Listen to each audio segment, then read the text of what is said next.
Assalamualaikum warahmatullahi wabarakatuh. Waalaikumsalam warahmatullahi wabarakatuh. Bismillahirrahmanirrahim. Alhamdulillahi rabbil alamin. Wassalatu wassalamu ala ashrafil anbiya'i wal mursalin, Sayyidina wa maulana Muhammadin wa ala alihi wa ashabihil mujahidin at-tahirin, amma ba'du. Saudara-saudara kaum muslimin rahimakumullah, agama mengajarkan bahwa di dalam melaksanakan segala macam pekerjaan hendaklah dilaksanakan dengan penuh hati-hati dan perhitungan. Dikatakan dalam pepatah, fit ta'annis salamah wa fil ajalatin nadamah. Di dalam keberhati-hatian itu ada keselamatan, dan di dalam sikap tergesa-gesa, di dalam sikap terburu-buru biasanya mengandung penyesalan. Tetapi ada 5 perkara yang malah memang harus dikerjakan secara buru-buru. Apa yang 5 perkara itu? Pertama, mengubur jenazah. Tidak baik kalau jenazah itu disemayamkan sampai 2-3 hari di rumah. Dan yang lebih baik mengubur jenazah itu adalah di tempat di mana dia meninggal. Contohnya adalah baginda Nabi. Beliau kelahiran Mekah. Beliau wafat di Madinah, maka di Madinah itulah beliau dimakamkan dan bukan di kota Mekah. Karena prinsipnya agama menginginkan kemudahan dan tidak menginginkan kesukaran. Hal kedua yang harus dikerjakan dengan segera ialah mengawinkan anak perempuan. Apabila kita mempunyai anak perempuan, sudah sampai usianya untuk memasuki ambang pintu pernikahan, dan dia sudah minta untuk dinikahkan, maka segeralah orang tua menikahkannya atau mengawinkannya. Sebab biasanya anak perempuan, apalagi di zaman sekarang, kalau tidak segera dikawinkan oleh orang tuanya, dikhawatirkan dia akan kawin sendiri. Dan itu tentu akhirnya akan merepotkan kedua orang tuanya. Hal ketiga yang harus dikerjakan dengan segera dan buru-buru ialah membayar hutang. Apabila kita sudah berhutang kepada seseorang dan sudah ada uang untuk membayarnya, bersegeralah untuk membayar. Sebab kalau ditunda besok, lusa, atau hari minggu depan, dikhawatirkan uangnya akan terpakai untuk kepentingan-kepentingan yang lain, dan hutang akan tetap tinggal hutang, tidak pernah terbayar adanya. Hal keempat yang harus disegerakan ialah menghidangkan makanan untuk orang musafir yang kebetulan menjadi tamu di rumah kita. Dan hal yang kelima yang harus dilakukan dengan buru-buru, dengan segera, bertaubat apabila mengerjakan perbuatan dosa. Hal kelima inilah yang akan kita bicarakan pada pertemuan kita kali ini, yaitu tentang taubat kepada Allah Subhanahu wa ta'ala. Taubat berasal dari kata-kata taba yatubu, yang isim masdarnya adalah taubatan. Artinya sama dengan roja'a yarji'u, ada ya'udu, pulang atau kembali. Bertobat maksudnya kembali dari yang dilarang oleh Allah. Kalau dalam perjalanan hidup ini kita suka menerjang larangan-larangan Allah, melaksanakan apa-apa yang dilarang olehnya, maka taubat artinya meninggalkan larangan-larangan itu dan kembali kepada apa yang diperintah oleh Allah Subhanahu wa ta'ala. Kenapa taubat ini harus disegerakan? Karena makhluk bernama manusia ini sulit melepaskan diri dari dosa dan salah.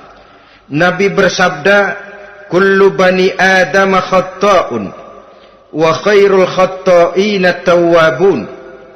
Setiap anak Adam, yakni setiap manusia, pasti mempunyai dosa dan kesalahan. Dan sebaik-baik orang yang mempunyai dosa dan kesalahan ialah orang yang segera bertaubat. Dengan kata lain, orang yang baik sesungguhnya bukanlah orang yang tidak punya salah, karena tidak ada orangnya yang tidak punya salah. Tetapi orang yang baik adalah orang yang apabila melakukan kesalahan, dia segera sadar, dijadikannya kesalahan itu sebagai pelajaran untuk tidak diulanginya lagi pada masa-masa yang akan datang. Inilah yang digambarkan oleh Allah Subhanahu wa taala dalam surah Ali Imran ayat 135. Walladzina idza fa'alu fahishatan, dan orang-orang yang apabila mereka terjatuh ke dalam perbuatan dosa, au zalamu anfusahum, atau berbuat zalim kepada diri mereka sendiri, zakarullaha fastaghfaru lidzunubihim, mereka segera ingat kepada Allah dan memohon ampun terhadap dosa yang pernah mereka kerjakan. Saudara-saudara kaum muslimin rahimakumullah, sejak awalnya iblis memang sudah memproklamirkan diri di hadapan Allah Subhanahu wa taala. Apa kata iblis? Ya Rabbi wa izzatika la azalu aghwi bani adama ma damat arwahuhum fi ajsadihim. Ya Allah, demi kemuliaanmu saya bersumpah, kata iblis, saya akan selalu memperdayakan anak-anak Adam, saya akan selalu menggoda manusia selama ruh mereka masih ada di dalam jasad mereka. Jadi selama ruh masih ada di dalam jasad, selama itulah iblis akan selalu berusaha menggelincirkan manusia untuk jatuh ke tempat-tempat salah dan ke tempat-tempat dosa. Tetapi kemudian Allah juga memberikan jaminan. Allah menjawab proklamasi iblis ini, wa izzati wa jalali ya mal'un la azalu aghfiru lahum mastaghfaru. Demi kehormatanku, demi kemuliaanku, hai mal'un, hai yang terkutuk, hai iblis, kalaupun engkau selalu memperdayakan manusia, kalaupun engkau selalu menipu dan menggoda mereka sepanjang ruh mereka masih ada di dalam jasad, aku akan senantiasa memberikan ampun kepada mereka sepanjang mereka memohonkan ampun kepadaku. Inilah jaminan dari Allah Subhanahu wa ta'ala. Saudara-saudara kaum muslimin rahimakumullah, oleh karenanya apabila kita berbicara tentang taubat, artinya kita berbicara tentang tingkah laku kita dalam kehidupan sehari-hari. Apa yang harus kita lakukan untuk sempurnanya satu taubat? Pertama, menyesal terhadap dosa yang pernah kita lakukan. Kadang-kadang ada juga orang bertaubat, tapi bukan nyesal terhadap dosa yang dia kerjakan, malah puas katanya. Dia ngomong sama teman-temannya, saya dulu zaman muda sudah kenyang judi, kenyang zina, kenyang mabuk-mabukan, sudah puas. Sekarang tinggal benernya saja, saya sudah taubat. Taubatnya sih bagus, tapi puasnya itu yang jelek. Kenapa harus dikatakan puas? Bukan puas, menyesal. Menyesal saya dulu. Kenapa hanyut terjebak dosa? Kenapa tenggelam di meja judi? Kenapa tenggelam di minum-minuman keras? Kenapa hanyut kepada perbuatan munkar dan maksiat? Saya menyesal sekali. Menyesal diperintah dan bukan malah puas. Dari rasa menyesal ini nanti timbul hal yang kedua, yaitu berniat tidak akan mengulangi lagi perbuatan dosa. Kalau menyesal tapi masih diulangi lagi, itu belum taubat yang sebenarnya. Saya kapok, menyesal, tidak mau minum minuman keras lagi. Besok tidak ada minuman keras, malah pusing, nyari kesana kemari. Itu belum taubat yang sebenarnya. Jadi setelah menyesal, berniat tidak akan mengulangi lagi perbuatan dosa itu. Kalau menyesal tapi masih diulanginya lagi, itu sama saja dengan main-main.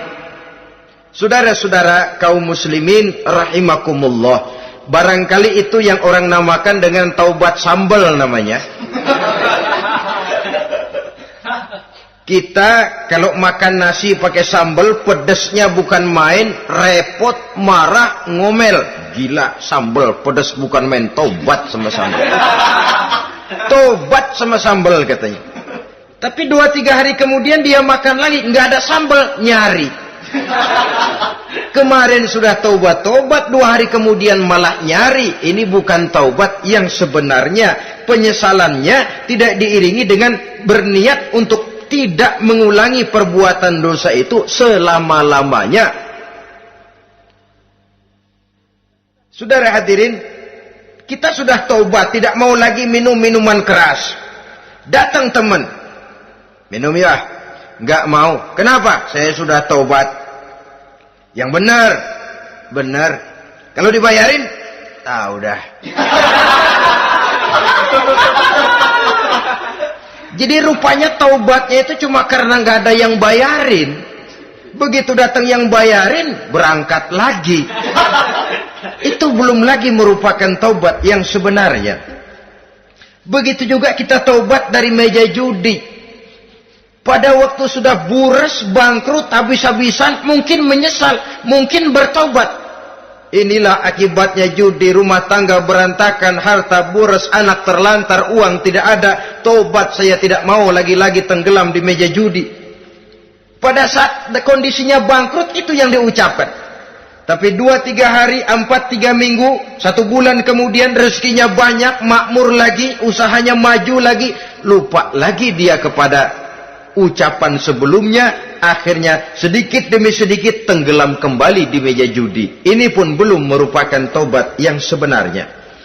Jadi untuk sempurnanya taubat, yang pertama menyesal terhadap dosa yang telah dilakukan, yang kedua berjanji tidak akan mengulangi lagi, kemudian yang ketiga meninggalkan perbuatan jahat itu untuk selama-lamanya. Dengan kata lain, kalau memang taubat tidak mau minum lagi, talak 3 itu minuman keras. Kalau memang niat tidak akan berjudi lagi, talak 3 itu segala macam bentuk perjudian, meninggalkan perbuatan jahat. Yang keempat, menunaikan semua fardu dan kewajiban. Sebab barangkali pada saat kita tenggelam dalam dosa, perintah-perintah Allah, jangankan yang sunnah, yang wajib saja sering kita lalaikan. Maka apabila diri telah berniat melaksanakan taubat, maka tunaikan semua kewajiban yang disyariatkan oleh agama kepada kita. Yang kelima, meminta halal kepada para lawannya dengan termasuk mengembalikan hak milik orang lain. Ini kalau menyangkut hukukul adamiyin atau hak-hak manusia. Jadi kalau kita berdosa kepada sesama manusia, Allah belum akan menerima taubat kita kalau kita belum minta maaf kepada yang bersangkutan. Adapun kalau kita sudah minta maaf tapi yang bersangkutan tidak mau memberikan maaf, itu urusan dia kepada Allah. Urusan kita adalah meminta maaf kepada yang bersangkutan. Hal yang keenam, mendidik atau melatih diri untuk bertaat kepada Allah. Sebagaimana kita dulunya telah melatih diri, memperturutkan diri untuk berbuat durhaka. Lalu memperbaiki yang dimakan dan yang diminum. Itu juga merupakan ciri dari orang-orang yang melaksanakan taubat kepada Allah Subhanahu wa ta'ala. Kemudian apalagi memperbanyak istighfar di dalam kehidupan. Disabdakan oleh Nabi, inna likulli da'in dawa'un wa dawa'u zunubi al-istighfar. Sesungguhnya segala macam penyakit tentu ada obatnya, dan obat dari segala macam dosa adalah istighfar. Saudara-saudara kaum muslimin rahimakumullah. Jadi kalau yang terdahulu merupakan perbuatan-perbuatan konkret, maka yang terakhir ini taubat dalam bentuk ucapan berupa memperbanyak istighfar, memohonkan ampun kepada Allah Subhanahu wa ta'ala. Mari kita lihat.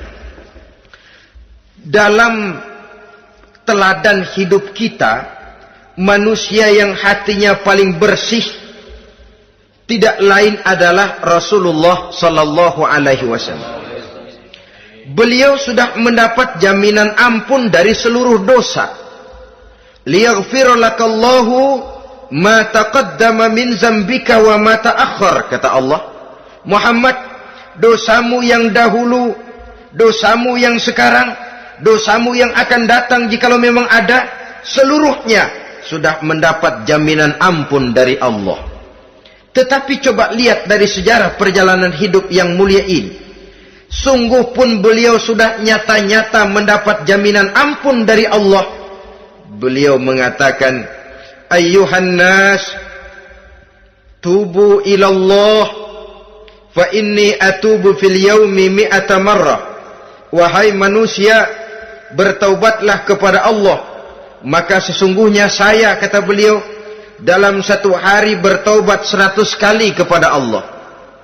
Dalam riwayat yang lain, 70 marrah, 70 kali beliau mengucapkan istighfar minimalnya dalam sehari semalam. Orang yang sudah nyata-nyata mendapat jaminan ampun dari Allah ini, satu hari satu malam istighfarnya minimal 70 kali. Apatah lagi kita yang nyata-nyata belum mendapat jaminan ampun dari Allah. Di dalam satu hadis diriwayatkan bahwa iblis laknatullah alaih pernah berkata, ahlaktun nasa bizzunubi wal ma'asi. Aku rusak dan aku hancurkan kehidupan manusia dengan dosa dan dengan segala macam perbuatan maksiat. Iblis menghancurkan manusia dengan menanamkan kegemaran berbuat dosa dan menanamkan kesukaan untuk bergelimang dalam dunia maksiat. Tetapi kemudian iblis mengakui, wa ahlakuni bila ilaha illallah wal istighfar. Tetapi kemudian terbalik, manusia menghancurkan aku dengan kalimat la ilaha illallah dan dengan istighfar, yakni mengucapkan astaghfirullahal azim. Inilah senjata pemungkas menghadapi upaya iblis untuk menghancurkan manusia. Kalau iblis menghancurkan manusia dengan perbuatan dosa, dengan menenggelamkan manusia ke dalam perbuatan-perbuatan maksiat, hendaknya kita sadar. Pada saat kita terdorong untuk melakukan perbuatan dosa, kita lalu sadar, inilah perangkap iblis untuk membinasakan saya. Pada saat kita terjebak ke dalam perbuatan maksiat dan munkarat, ingatlah baik-baik, inilah perangkap iblis untuk merusak dan membinasakan saya. Maka hancurkan perangkap iblis, hancurkan tipu daya dan usaha iblis itu dengan apa? Dengan kalimat la ilaha illallah dan dengan memperbanyak istighfar. Falamma ra'aitu dzalik, ketika aku lihat hal itu, kata iblis, mereka hancurkan kita dengan dosa dan maksiat, dan kita hancurkan mereka dengan la ilaha illallah dan istighfar. Diamkah iblis? Puaskah iblis? Ternyata tidak. Apabila aku lihat usaha manusia itu, ahlaktuhum bil huda, ahlaktuhum bil hawa, wahum yahsabuna annahum muhtadun. Apabila mereka hancurkan aku dengan la ilaha illallah dan istighfar, maka aku kembali menghancurkan mereka dengan mempergunakan hawa nafsu, sehingga mereka menyangka bahwa mereka adalah orang-orang yang mendapat petunjuk. Ditanamkan dalam diri kita perasaan bahwa kitalah orang yang paling benar. Itu pun tipu daya iblis. Maka orang pintar itu baik, tapi merasa pintar itu jelek. Orang benar itu bagus, tapi merasa benar itu tidak baik. Karena biasanya orang kalau sudah merasa benar, lalu cenderung untuk menganggap orang lain tidak benar. Kalau sudah begitu, dia akan mengklaim diri, sayalah orang yang paling benar, yang lain tidak benar semuanya. Itu termasuk perangkap iblis juga, setelah kita gempur mereka dengan kalimat tahlil dan dengan kalimat istighfar. Saudara-saudara kaum muslimin rahimakumullah, Allah Maha Pengasih dan Maha Penyayang.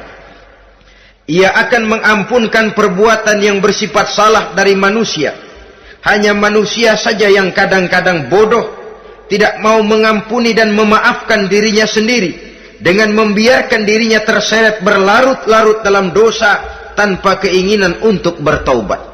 Sepanjang nafas belum sampai di tenggorokan, sepanjang matahari masih terbit di sebelah timur dan terbenam di sebelah barat, sepanjang itu Allah masih akan menerima taubat seorang hamba. Innallaha yaqbalu taubatal abdi ma lam yugharghir. Allah akan senantiasa menerima taubat seorang hamba sebelum nafasnya sampai di tenggorokan. Apabila nafas sudah sampai di tenggorokan, maka taubat sudah terlambat adanya. Lalu yang konkret di dalam kehidupan ini, apa ciri-ciri dari orang yang melaksanakan taubat itu? Seorang ahli hikmah berkata, pertama, orang yang taubat itu kelihatan bahwa dalam kehidupan ini dia mampu menjaga lidahnya dari ucapan yang berlebih-lebihan, dari ucapan yang tidak ada manfaatnya, dari ucapan yang mengandung dosa, namimah, mengadu domba, dan ucapan-ucapan yang merugikan orang lain. Orang yang taubat kelihatan dari lidahnya. Ini yang konkret. Yang kedua, orang yang taubat itu cirinya tidak ada lagi rasa dengki di hatinya. Tidak ada keinginan untuk membenci dan memusuhi orang lain. Kenapa? Dia sudah sibuk memikirkan kekurangan dirinya sendiri.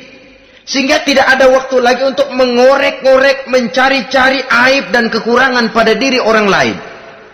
Ini makna ucapan Nabi, tuba liman syaghalahu aibuhu an uyubin nas.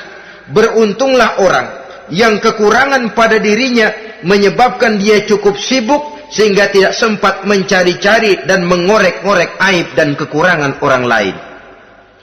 Berbeda dengan orang yang masih jauh dari sikap taubat. Selalu berusaha mencari dan mengorek-ngorek kekurangan orang lain, sementara aib dan kekurangan dirinya diumpetin. Ini namanya ilmu kancil. Orang lain disorotin, dia ngaling, ngumpet. Kerjaannya apa? Monten orang lain saja. Dia sendiri tidak mau diponten dan tidak mau memonten dirinya. Akibatnya apa? Sikap introspeksi tidak ada. Sikap mawas diri hilang. Sikap melihat, bercermin terhadap pribadinya sendiri hilang. Yang ada cuma menilai orang lain saja. Jadi adapun orang yang sudah bertaubat ini, di hatinya tidak ada dengki. Melihat orang lain mendapat nikmat, alhamdulillah, dia ikut bersyukur. Lain dengan orang yang jauh dari taubat. Tetangganya dapat nikmat, dia meriang. Tidak senang hatinya melihat orang lain senang. Orang melarat malah tepuk tangan. Saudara hadirin yang saya muliakan, orang yang semacam ini pada hakikatnya selalu disiksa oleh perasaannya sendiri. Kalau tetangganya yang kaya, ditanya kemana dukunnya. Tapi kalau tetangganya jatuh melarat, dia tepuk tangan, gembira bukan main. Lain dengan orang yang sudah bertobat, hasud itu hilang dari dirinya. So hasud inilah yang akan memakan kebaikan yang kita kerjakan. Kata Nabi, hasud itu bisa memakan kebajikan seperti api memakan kayu bakar. Allahu Akbar. Puasa kita, zakat kita, sholat kita, habis keropos dimakan oleh sifat hasud.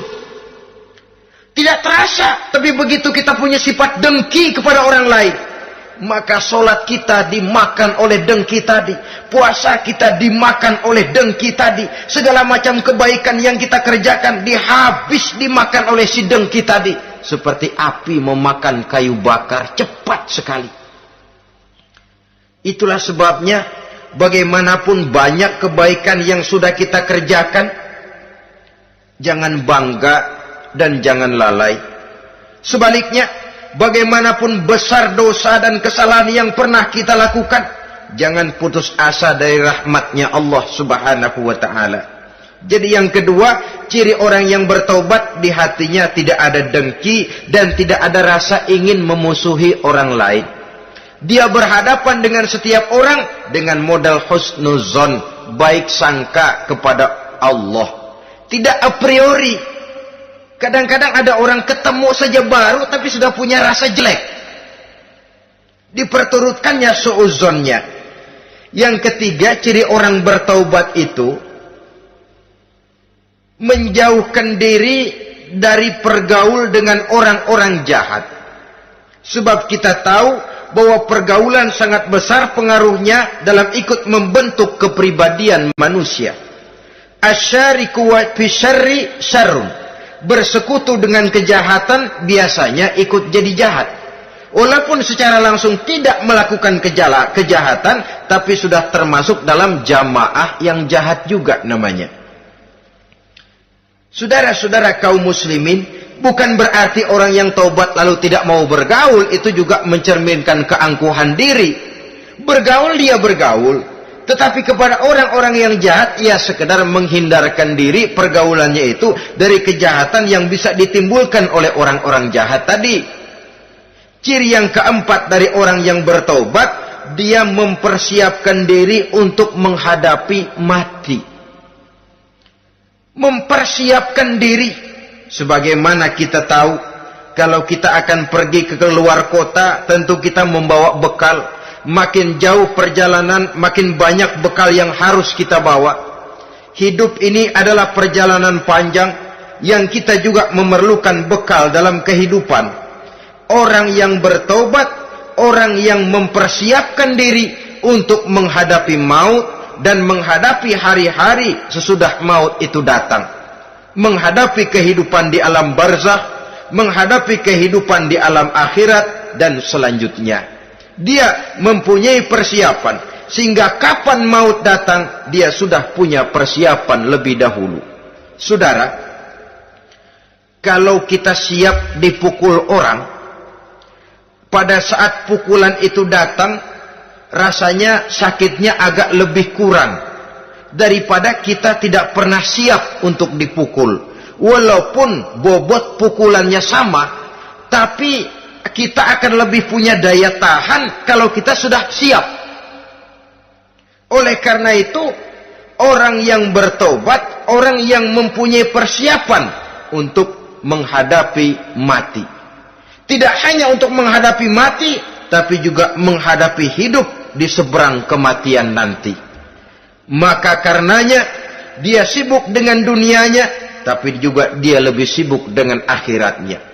Dia tenggelam dalam berbagai macam kesibukan dunia, lain saat dia memfanakan diri untuk membekali diri menghadapi kehidupan sesudah hidup yang sekarang ini. Ciri-ciri ini tentu akan kelihatan dari gerak hidup seseorang. Saudara-saudara kaum muslimin rahimakumullah. Jadi dengan kata lain, kalau kita kembali kepada surah Ali Imran ayat 135 tadi, apabila dalam kehidupan terjebak kita kepada perbuatan dosa atau zalim kepada diri sendiri, zakarullah, segeralah mengingat Allah, fastaghfaru li dzunubihim, dan segera memperbanyak istighfar, memohon ampun kepada Allah Subhanahu wa taala, sebab dosa dalam Islam hanya bisa ditebus dengan taubat. Bukan dengan uang, bukan dengan beras, bukan juga dengan piagam. Dosa dalam Islam hanya bisa ditebus dengan melaksanakan taubat kepada Allah. Dan untuk bertaubat tidak usah ngulur waktu. Besok saja, bulan depan saja, tahun depan saja, nanti saja kalau sudah agak sedikit tua.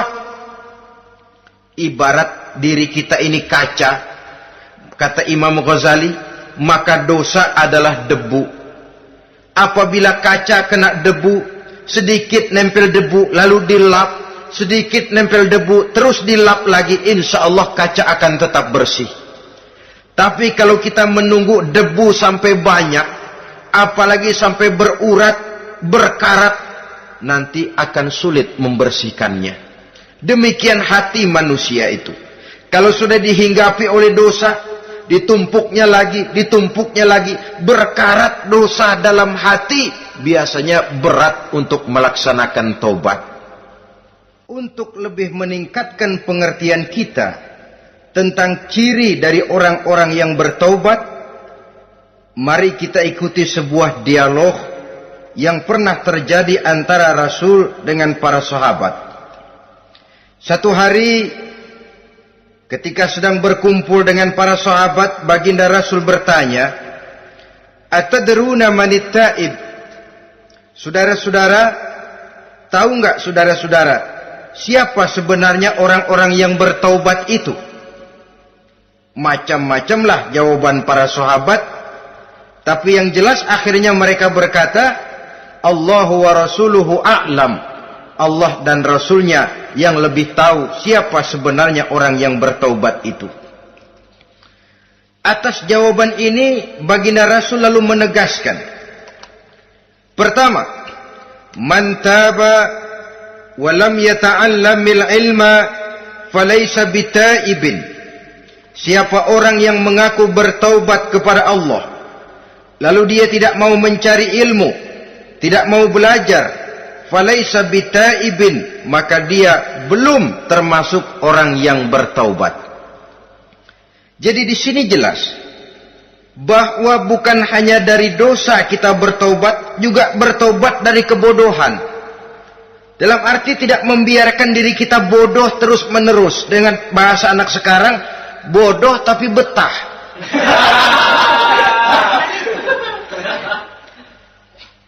Orang yang mengaku bertaubat tapi tidak menggali ilmu, tidak mau belajar, tidak mau mencari ilmu, tidak hadir di mana majelis taklim, belum dianggap taubat yang sebenarnya.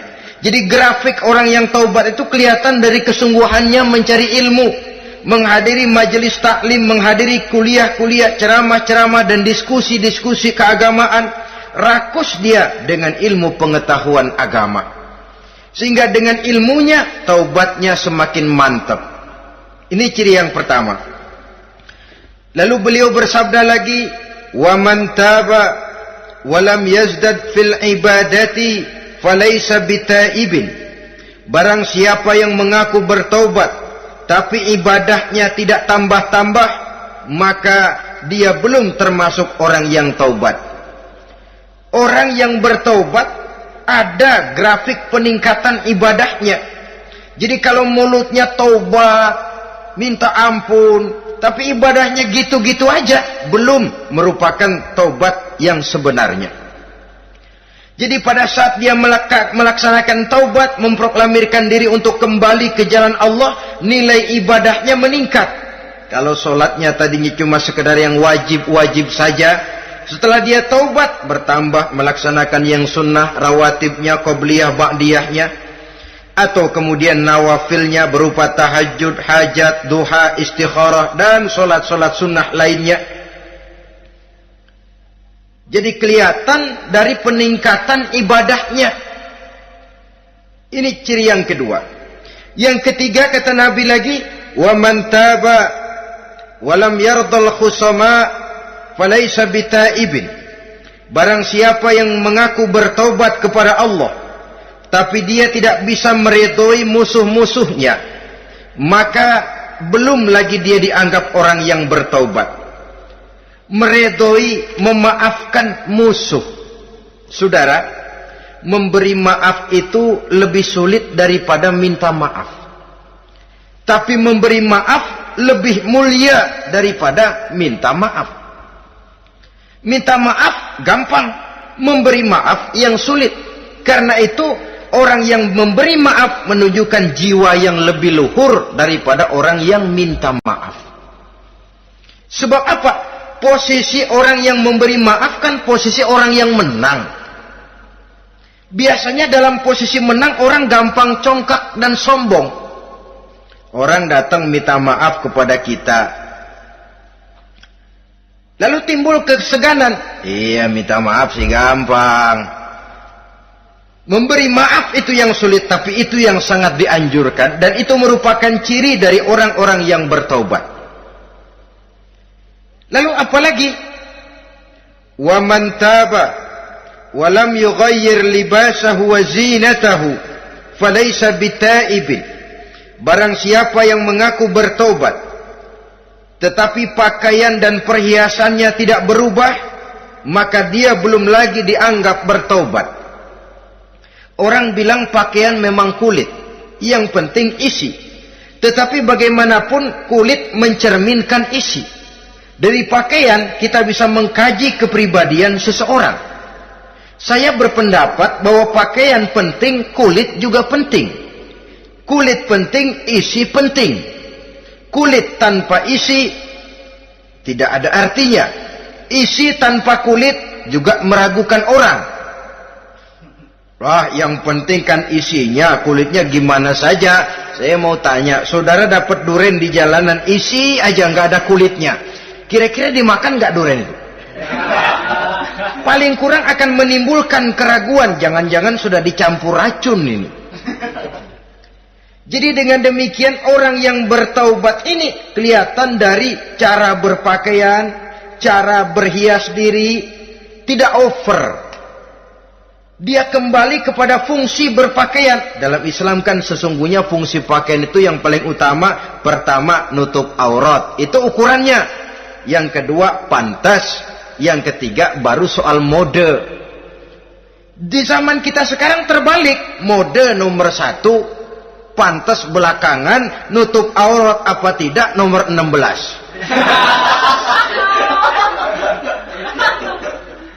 Kalau sudah mode, kita kekira kekurangan pertimbangan. Ini buat saya pantas apa tidak, ini menutup aurat apa tidak. Kita balik.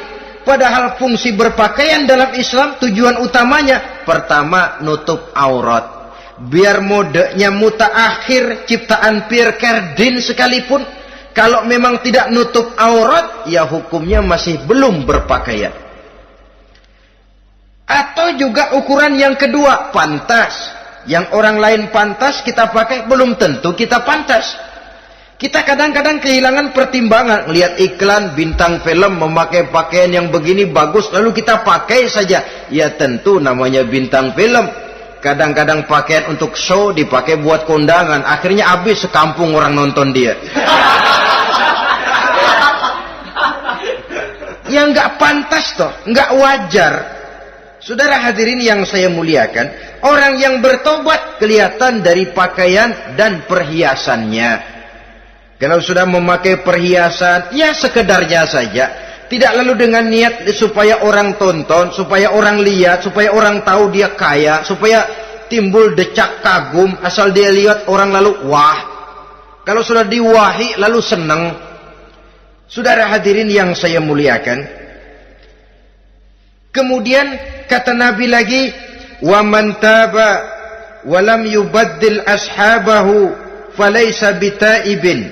Siapa yang mengaku bertaubat tapi pergaulannya dari itu ke itu saja, seperti itu juga tidak mengalami perubahan, maka dia belum lagi dianggap bertaubat. Kalau taubat kita dari judi, jangan bergaul lagi dengan penjudi. Dalam arti jangan berkumpul di majelis judi. Ah, saya sih udah taubat nggak main judi, tapi ngumpulnya di situ terus. Ya bagaimana? Pada akhirnya toh akan terseret juga. Saudara hadirin yang saya muliakan, jadi dengan demikian lingkungan juga sangat besar pengaruhnya dalam kriteria orang yang bertaubat. Selanjutnya Nabi bersabda, "Wa man taba wa lam yughayyir khuluquhu falaysa bitaibin." Siapa yang mengaku bertaubat tapi akhlaknya, budi pekertinya tidak mengalami perubahan, maka orang itu pun belum dianggap bertaubat. Ini juga konkret. Orang yang bertaubat kelihatan dari akhlaknya. Kalau kemarin sama orang tua songong, kurang ajar, nyelongcong, maka setelah taubat dia berakhlak kepada orang tua. Kalau kemarin kepada anak muda menindas, tidak senang kepada anak muda yang maju, setelah dia taubat dia bisa menyayangi kepada anak-anak muda. Akhlak ini lain dengan adat, istiadat.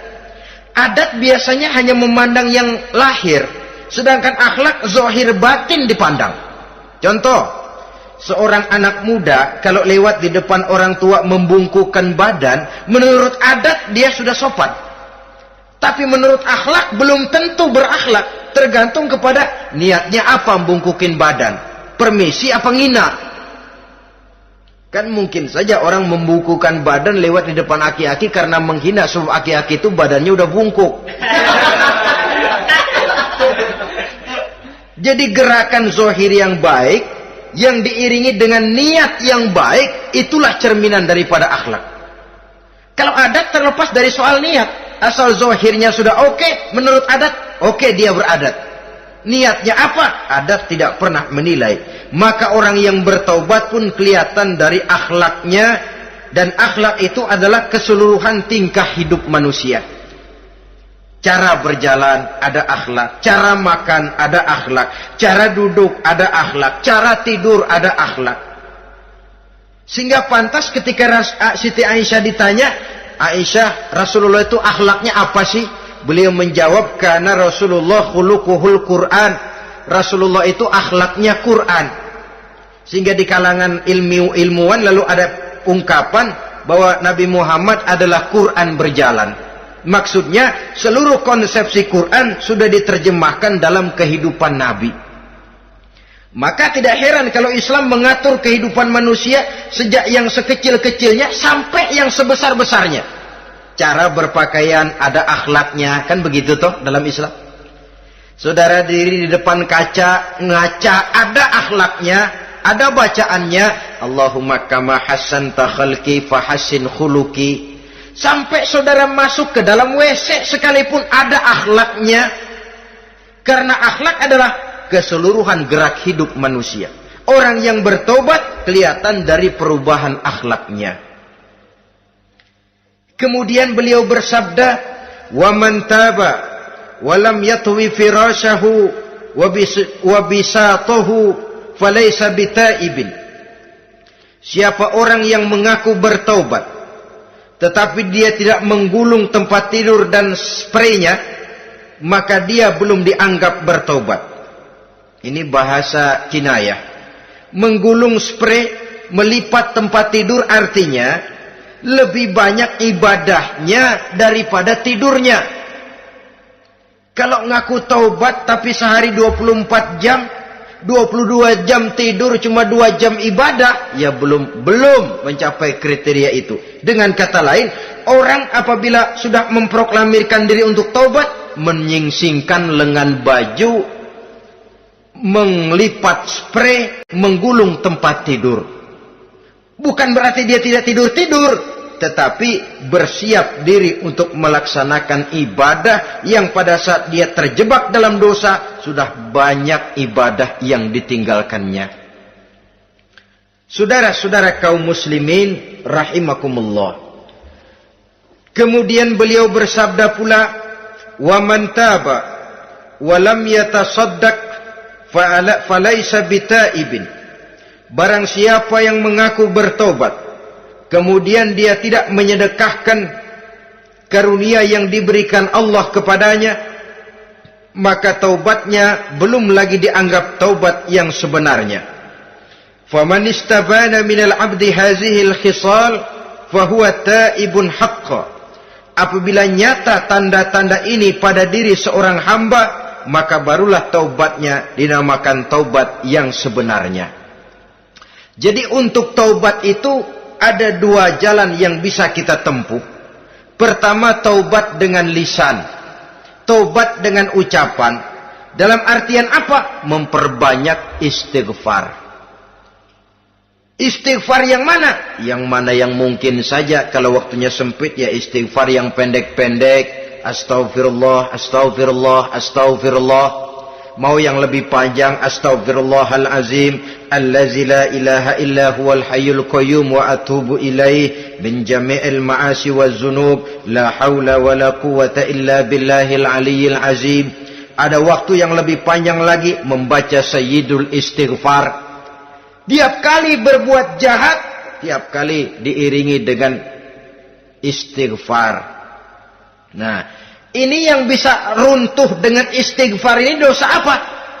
Dosa yang ringan. Dosa yang biasanya dilakukan oleh panca indera kita.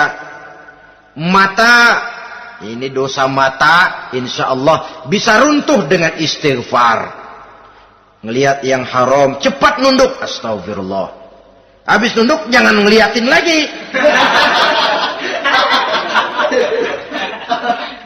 Kadang-kadang ngelihat nunduk, istighfar, melotot lagi, istighfar lagi.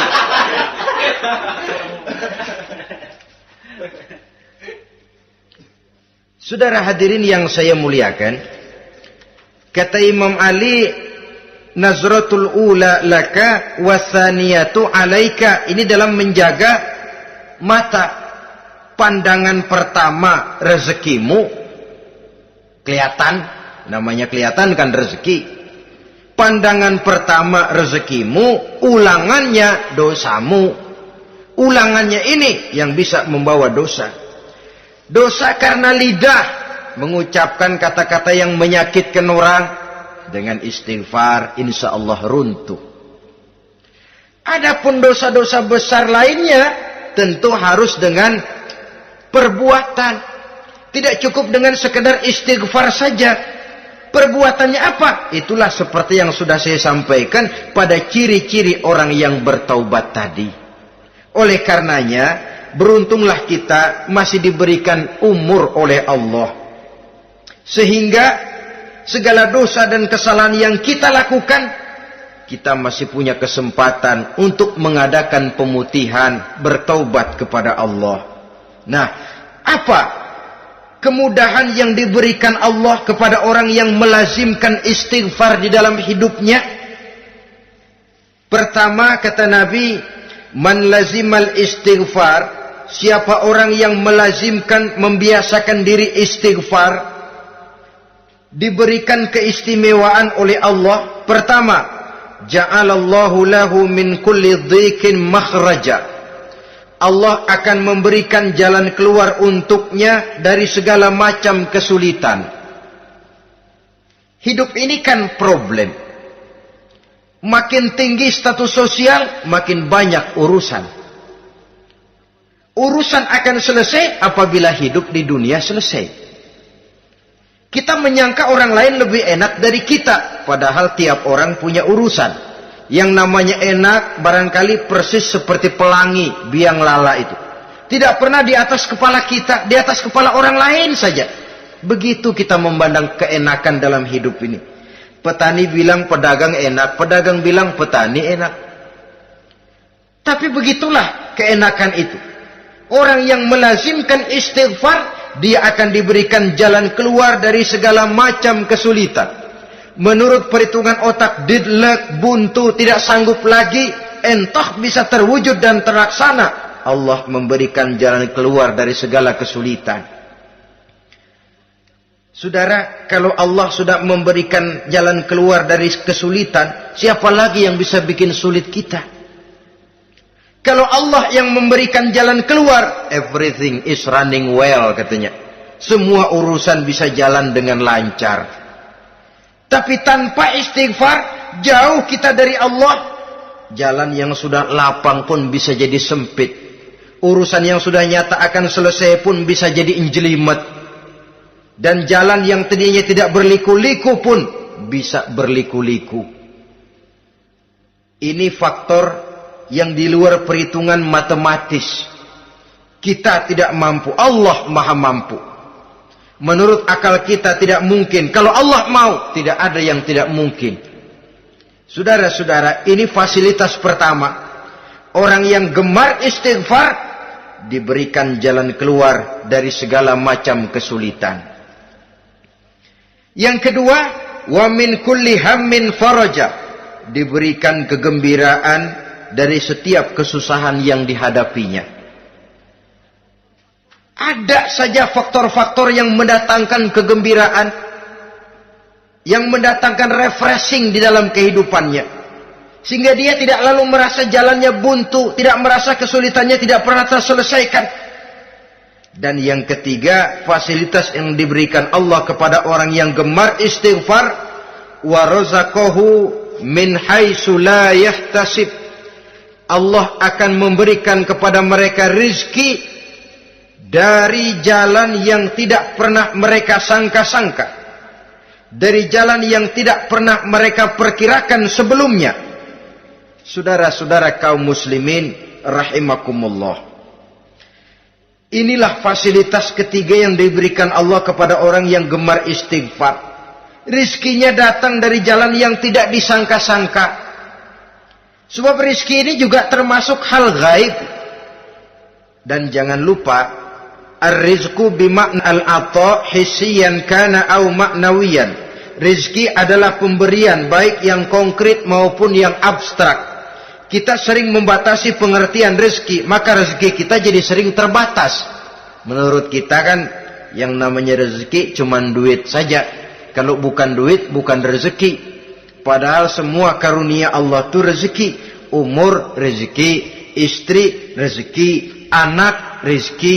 Pangkat dan jabatan, rezeki. Termasuk duit juga rezeki. Tapi dalam kebiasaan kita, rezeki cuma duit. Begitu duit seret, kita anggap rezeki macet.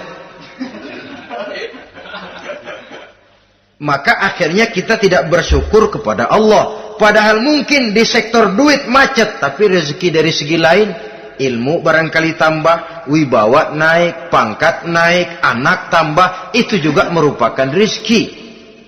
Saudara-saudara kaum muslimin rahimakumullah, orang yang gemar istighfar ini diberikan rezeki dari jalan yang tidak disangka-sangkanya. Dibukakan perbendaharaan Allah untuknya. Sehingga rezekinya datang dari cara yang tidak disangka-sangka. Allah Maha Kaya. Kalau dia mau, la mani'a lima a'taita wa la mu'tiya lima mana'ta. Tidak satu kekuatan pun yang mampu mencegah apa yang hendak diberikan Allah, dan tidak satu kekuatan pun yang sanggup memberikan apa yang dicegah oleh Allah Subhanahu wa taala. Ini keistimewaan yang diberikan Allah kepada mereka yang gemar beristighfar di dalam kehidupan ini. Jangan lagi berpikir, gua sih nggak punya dosa, istighfar amat. Sombong, saudara-saudara. Manusia itu lebih baik merasa banyak dosa daripada merasa tidak punya dosa. Tanda orang bahagia, kata Nabi, 4. Pertama, orang yang selalu ingat kepada kesalahan yang pernah dia lakukan. Itu orang bahagia. Selalu ingat kepada kesalahan yang pernah dilakukannya. Sehingga pada saat akan melakukan kesalahan yang baru, dia mikir-mikir. Dosa gue yang kemarin udah 3 keranjang, nih nambah lagi. Ingatannya terhadap kesalahan yang lalu akan merupakan langkah preventif yang mencegah dirinya untuk tidak menambah kesalahannya. Orang bahagia, orang yang selalu ingat kesalahan yang pernah dia lakukan, terbayang di pelupuk mata, bukan ngumpet-ngumpetin dosa. Sebab apa yang mau kita umpetin di hadapan Allah? Yang kedua, tanda orang bahagia itu orang yang selalu melupakan kebaikannya. Kalau dia berbuat baik, dia lupakan. Dia anggap dirinya belum pernah berbuat baik. Sehingga di mana ada kebaikan, dia tidak bisa ikut. Dia merasa sangat rugi. Sebab dia anggap dirinya belum pernah berbuat baik. Yang ketiga, tanda orang bahagia. Dalam urusan dunia, dia lihat ke bawah. Sehingga timbul rasa syukurnya. Bahwa kalau dia sengsara, masih banyak yang lebih sengsara dari dia. Bahwa kalau dia miskin, masih jauh lebih banyak yang miskin dari dia. Bahwa kalau dia menemui kesulitan, masih banyak yang jauh lebih sulit dari dia. Dengan cara itu, jiwanya akan lapang, hidupnya akan tenang, dan dia tidak pernah ingkar kepada nikmat yang diberikan Allah. Sebaliknya yang keempat, tanda orang bahagia itu, dalam urusan akhirat dia lihat ke atas. Dunia, lihat yang bawah. Akhirat, lihat yang atas. Kalau dia bisa sholat, kenapa saya tidak? Kalau dia sanggup puasa, kenapa saya tidak? Kalau dia bisa baca Quran, kenapa saya tidak? Timbul panas, nyontoh ibadah, mendatangkan kebahagiaan. Rakus ibadah malah dianjurkan. Rakus dunia malah tercela. Nah, lawanannya orang celaka, saudara-saudara. Orang celaka juga tandanya 4, lawanan yang tadi itu. Pertama, orang yang selalu melupakan kesalahannya. Kalau berbuat dosa lupa, sok bersih. Alah, dosa gue mah dikit. Saudara hadirin yang saya muliakan, orang yang selalu melupakan kesalahan, menganggap dirinya bersih, akhirnya kalau ingin berbuat dosa nggak dimikir-mikir. Tidak ada lagi yang ditimbang-timbang. Selanjutnya, yang kedua, orang celaka itu orang yang selalu mengingat kebaikannya. Akhirnya apa? Timbul sifat nepuk dada, membanggakan jasa. Lahirlah pahlawan-pahlawan kesiangan. Selalu membanggakan diri, nepuk dada. Kalau enggak saya, kalau enggak saya. Itu masjid, kalau enggak saya. Itu pesantren, kalau enggak saya. Itu umat, kalau enggak saya. Kalau enggak saya. Memangnya kalau enggak sampean kenapa? Orang yang celaka adalah orang yang selalu menghitung-hitung kebaikan yang pernah dikerjakannya. Keikhlasannya kurang, makin dia hitung, makin kurang nilai pahalanya. Makanya kalau berbuat baik, ya anggap saja buang sampah, gak usah ditengok-tengok, gak usah diingat-ingat, dan gak usah mengharap orang yang kita tempat berbuat baik akan membalas kebaikan. Saudara hadirin yang saya muliakan, yang ketiga tanda orang celaka dalam urusan dunia, lihatnya ke atas. Panasnya timbul, syirik dan dengkinya naik, rakusnya jadi.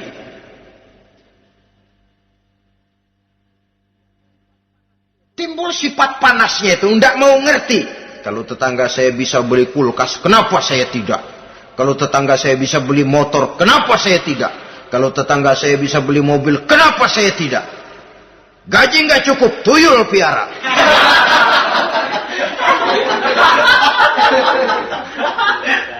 Orang itu kalau sudah didorong oleh rakus kan bisa jadi menghalalkan segala macam cara untuk mencapai tujuan. Dibakar oleh sifat tamak dan rakus bin serakah.